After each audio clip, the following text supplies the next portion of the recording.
This puppet show is about the Imperial Russian era. Ivan the Terrible reigned in his chaos and insanity, hurting and destroying people's lives since he became Tsar in 1570. Upon the death of the love of his life, Ivan went into a deep depression, becoming erratic and paranoid.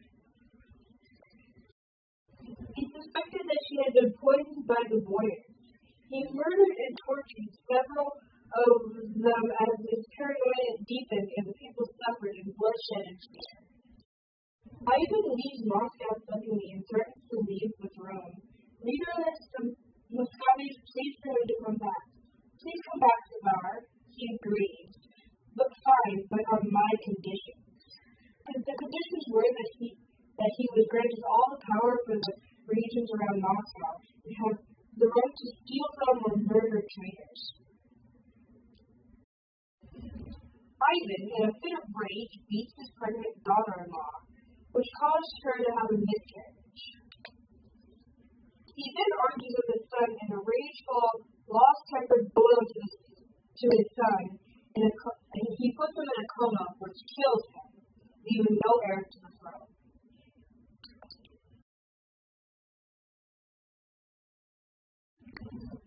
Ivan, in 1584, after his reign of terror and bloody path of murder, met his end. Many years later, Peter the Great would come to power. Peter had dreamed of modernizing Russia in order in other European countries, and he traveled with his great embassy. He wished it would help secure him and help him in battle, his great open empire. Come to protect our people and country. Hurrah! So they went on their European tour to win the other countries' assistance and help unite them. Peter focused his attentions to gaining the territory in the Baltic states. Then he started the Northern War. After 21 years of battle, Russia was successful enough to make itself the bigger European power, thus defending Peter's reign. Peter captures the Swedish fortress and laid down the first stone for his new city of Russia. They worked to form the city until it was founded and in the ruler's glory as St. Petersburg. 1725, the beginning of January, Peter began to fall into a coma. He passed in February. Decades later, Catherine came to power. Peter, Catherine's husband, pulled out of the war, betraying his own words and actions.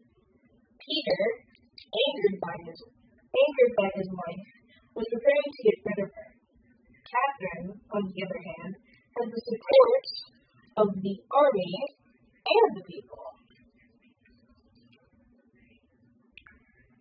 And in 1762, Peter III, his husband, was assassinated, and he became the leader of Russia.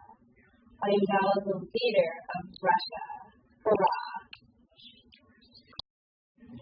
1764, she specified Poland's borders and installed one of her old lovers as King of Poland. In 1764, she made specified Poland's borders. In 1764, she made a specified Poland's borders, maintaining where Poland could stand while keeping them as a well ally. In return for being able to stand their border, she made one of her old lovers the King of Poland. In 1768, she went to war with Turkey, so as to concentrate on the importance of national grandeur. The war inspired patriotism in Catherine's subjects. Hurrah! But in 1773, a former officer of Don Catholics inspired the greatest uprising in Russia. The movement spread rapidly, and in June 1774, Catholic troops were prepared to march to Moscow. At this point, Russia did win the war with Turkey, and Catherine crushed the rebellion. After the Great Catherine led her way into more of a peace with countries, her rule ended in 1796. Later on, a new ruler came to power, and his name was Nicholas II. Alexander, the only son of Nicholas II, had a disease called hemophilia, which means he couldn't form blood clots, meaning he was evaporating. This was back then a death sentence, which was horrible because there would be no heir to the throne if Alex were to die. Russia expanded east in 1904 to 1905. This conflicted with Japan for territory, thus resulting in the Russo-Japanese War. Japan held a surprise attack on the Russian fleet. With that, the Russian fleet was destroyed, but Nicholas decided to send them back. Sailing once more, he took huge losses for him to admit defeat. This harmed the people because they lost many lives in this war.